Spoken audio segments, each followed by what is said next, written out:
আমরা tomato sauce তৈরি করছি।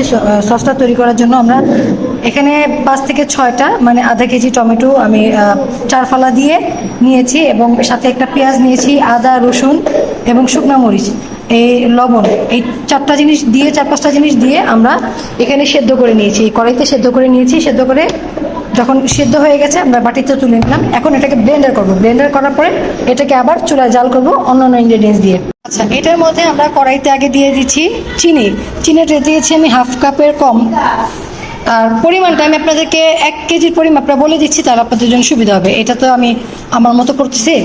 1 কেজির পরিমাপটা দেখে তোমার এটা দাও। এই যে এটা হচ্ছে 1 কেজির পরিমাপ। আপনারা স্ক্রিনশট নিয়ে রাখতে পারেন, তাহলে আপনাদের জন্য সুবিধা হবে। এটা হচ্ছে 1 কেজি পরিমাণের পরিমাপটা, তাহলে আপনাদের কোনো কিছুতে দিতে সমস্যা হবে না। পরিমাপটা দিয়ে দিবেন। পরিমাপটা তো আমি বলে দিয়েছি। এখন দেখেন আমি এখানে বিট লবণ দিয়েছি, এটা হচ্ছে টেস্টিং সল্ট, এটা হচ্ছে চিনি আছে, আর এটা হচ্ছে সিরকা, ঠিক আছে। আর এখানে আমি গোলমরিচও দিয়ে দিচ্ছি। এই যে এটা হচ্ছে গোলমরিচ দিয়ে দিচ্ছি।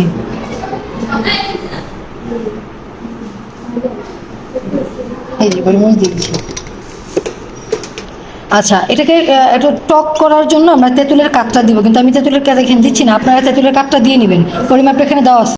এইখানটাতে আমি সস যে ব্লেন্ডার করেছিলাম সেটা দিয়ে দিয়েছি। ব্লেন্ডার করলে ছাকার দরকার পড়ে না, তারপর আপনারা চাইলে ছেঁকে নিতে পারেন, কিন্তু আমি ছাঁকি নাই, আমার কাছে একটু দানাদার রাখলাম। আর আপনি ছেঁকে নিতে পারেন, ছেঁকে নিলে এটা ভালো হবে। আর এটা এখন জাল দিব। জাল করা হয়ে গেলে একটু ফুটে আসলে, চিনিটা গলে গেলে আমরা এর মধ্যে গুলিয়ে রাখা কর্নফ্লাওয়ারটা দিয়ে দিব ঘন করার জন্য।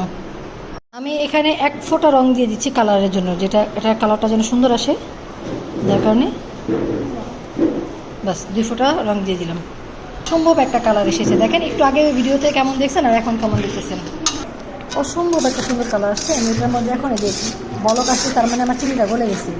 একটু পরে আমি কর্নফ্লাওয়ারটা দিয়ে দিব। আর নামানোর একটু আগে বা নিচে নামাইও, আমরা চুলা থেকে নামাইও সোডিয়াম বেঞ্জিন দিয়ে এটা সংরক্ষণ করতে পারি। এটা 1 বছর পর্যন্ত ভালো থাকবে, নষ্ট হবে না।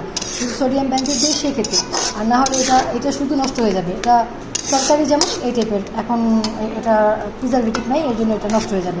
আর যদি আমরা সোডিয়াম বেঞ্জিন দিই তাহলে সেক্ষেত্রে 1 বছর পর্যন্ত সংরক্ষণ করতে পারবেন। এই যে আমরা কর্নফ্লাওয়ার দিয়ে দিচ্ছি, দেখেন কর্নফ্লাওয়ার দিলে এটা ঘন হয়ে যাবে। আপনি যেরকম ঘন চান সেরকম ঘন করে নিতে পারবেন। সস একটু ঘনই খায়।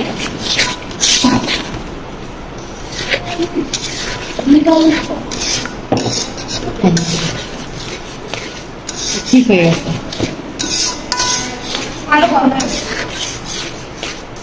এটা যদি আরো ঘন করতে চান সেক্ষেত্রে আপনারা আরেকটু কর্নফ্লাওয়ার দিতে পারেন, কিন্তু আমি আর দিব না, আমার কাছে এই ঘনটাই ঠিক আছে, এই থিকনেসটাই ঠিক আছে। তৈরি হয়ে গেল আমাদের টমেটো সস। টমেটো সসের কালারটা দেখেন, মাশাআল্লাহ অসম্ভব সুন্দর হয়েছে। সাথে আমরা ডেকোরেশন করে নিয়েছি, টমেটো দিয়ে একটা ফুল তৈরি করে নিয়েছি, সাথে ক্যাপসিকাম, সবুজ ক্যাপসিকাম। তো আমাদের ভিডিওটি ভালো লাগলে অবশ্যই লাইক, কমেন্ট, শেয়ার করে দিবেন। ধন্যবাদ ভিউয়ার্স, ভালো থাকবেন সবাই, আসসালামু আলাইকুম।